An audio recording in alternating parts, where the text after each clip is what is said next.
picture being at dinner with Nia Long and your mama at the same time. Like, I'm telling you. So Jordan and Keegan were doing this movie called Keanu, and it was their first feature film, so it was a passion project.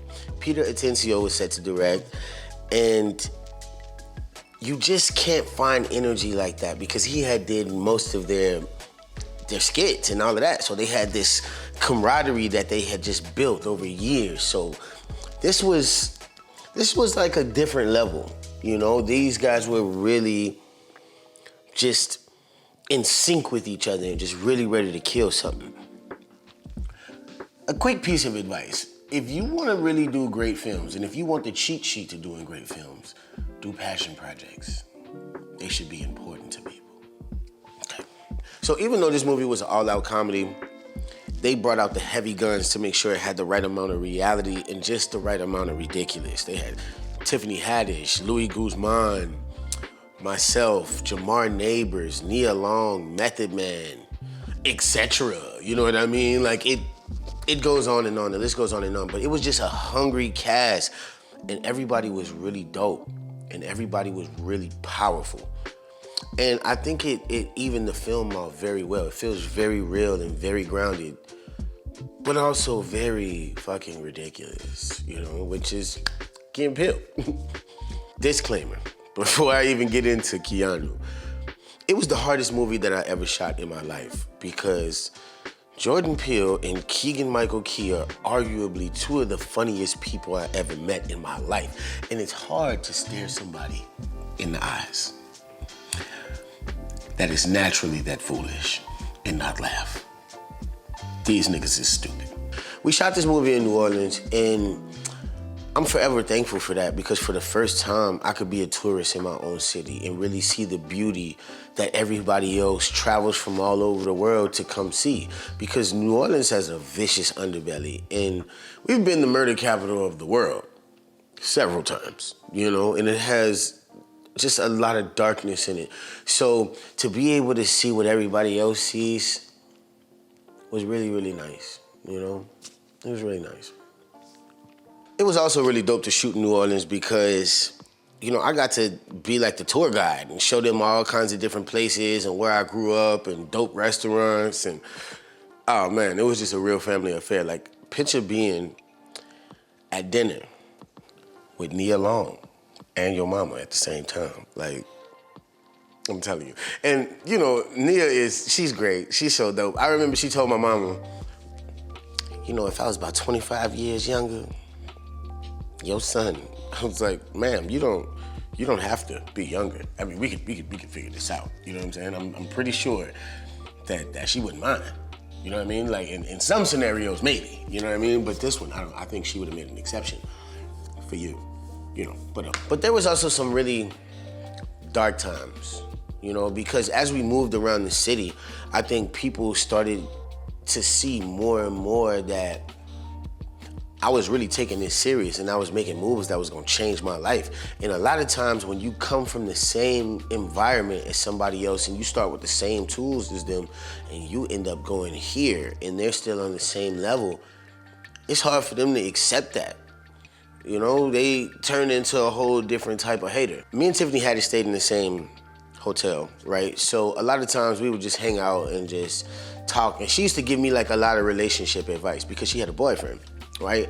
So she would kind of tell me how to maneuver things and, you know, how to handle a relationship while in the process of like getting famous. You know, my kids were young, you know, and I was just trying to adjust. So she would always tell me, you know, how to adjust.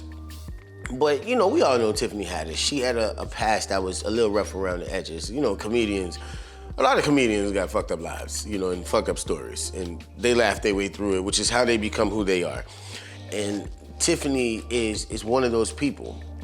So she was telling me how she had grew up in foster care and, you know, been in all kind of homes growing up. And a lot of the jokes that people are hearing now, I was hearing then on a very serious level. Like, it wasn't funny at all, you know, and our backgrounds were very similar, you know. So the more she told me about her life and the more stories she told me, I just pictured her boyfriend being like one of them super swole LA Debo, Big Dave, Blam, Debo types, you know, because everybody just can't handle Tiffany Haddish, right? So Jordan Peele, he had this penthouse that was like walking distance of our hotel. So everybody would go down there and we would chill and he would have these gatherings. So one day Tiffany has her boyfriend come over there. This nigga looked like if Sean Connery and James Bond fucked and had a baby, it would be him. You know, he even had the accent and like, I mean, just the most interesting man in the world, you know? I was very confused. I was like, what? And she was like, he fine, ain't he? He fine, I know. Y'all ain't got y'all no James Bond. I was like, bro, Tiffany is retarded. This is when I knew Tiffany was the most interesting person that I had ever met at the time, because I didn't see this coming. You know, it was hilarious. And it was just cool, you know, like me and Jordan also hung out a lot. Like, I remember, you know, sitting on the terrace of like the penthouse that he was in, sometimes just till the morning, just talking about everything. Talking about life and, you know, just laughing about random shit. But one of the things he did talk to me about was Get Out. And he actually offered me the role. And I couldn't take it at the time because I was about to go do this movie, Kong Skull Island. And he was like, definitely, the budget isn't the same, like, go get your money, go do that. You know what I mean? It's not every day that you're gonna be able to be in a blockbuster.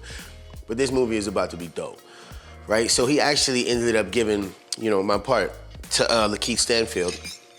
And, you know, I wish I would have been a part of it, you know? You see that? Never mind. Keegan-Michael Key, I mean, he's really one of the smartest people I think I've ever met in my life. He used to be dropping gems on me. I had to make sure like I had like a thesaurus in my back pocket while talking to this man though, because he got like the biggest vocabulary? See what I'm saying? See how I'm still working on English?